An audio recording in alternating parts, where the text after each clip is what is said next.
72% des patients ayant bénéficié d'une prothèse totale de hanche ont été confrontés à des dépassements. Les informations données à l'Assemblée nationale sont assez édifiantes si nos concitoyens étaient tenus au courant de ce que dit Madame la ministre. Merci, Monsieur le Président. L'UCDF le confirme. L'assurance maladie ne rembourse pas la totalité du prix de la pose d'une prothèse de hanche. Cette vidéo est faite pour en expliquer les raisons.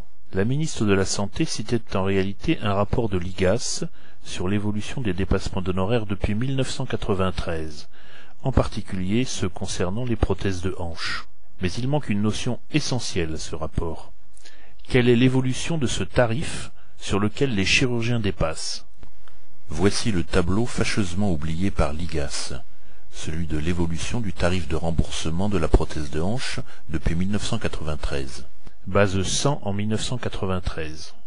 12 ans passent sans la moindre revalorisation. Pour 2005, en signant les accords chirurgicaux, la Sécu a promis 25% d'augmentation.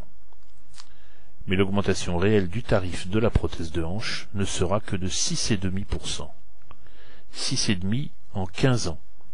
Et dans le même temps, la hausse a été de 27% pour l'indice des prix de l'INSEE, soit 4 fois plus, 60% pour le SMIC, ou pour le prix d'une consultation de généraliste, soit 9 fois plus, et 800% pour les assurances professionnelles, soit 115 fois plus.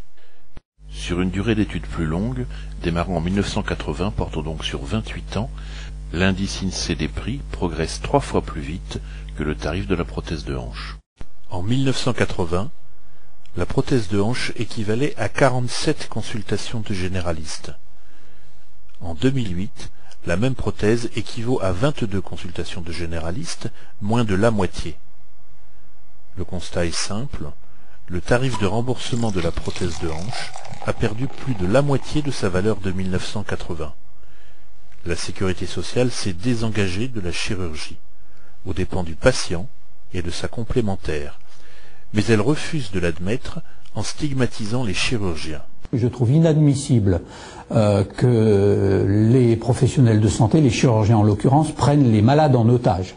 Les chirurgiens ne prennent pas plus les patients en otage qu'un opticien lorsqu'il facture des lunettes.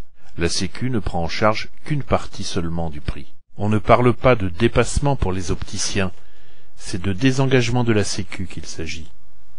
En 2008, il en va de même en chirurgie. Le tarif de 490 € inclut le suivi du patient depuis la veille de l'intervention jusqu'au 15e jour post-opératoire. La PTH n'est pas une exception. La hernie pour la chirurgie abdominale, la prostate pour l'urologie ou l'ablation des varices en vasculaire, c'est-à-dire pour les Français, les interventions de base, ont vu la même évolution tarifaire, c'est-à-dire le même désengagement de la Sécu.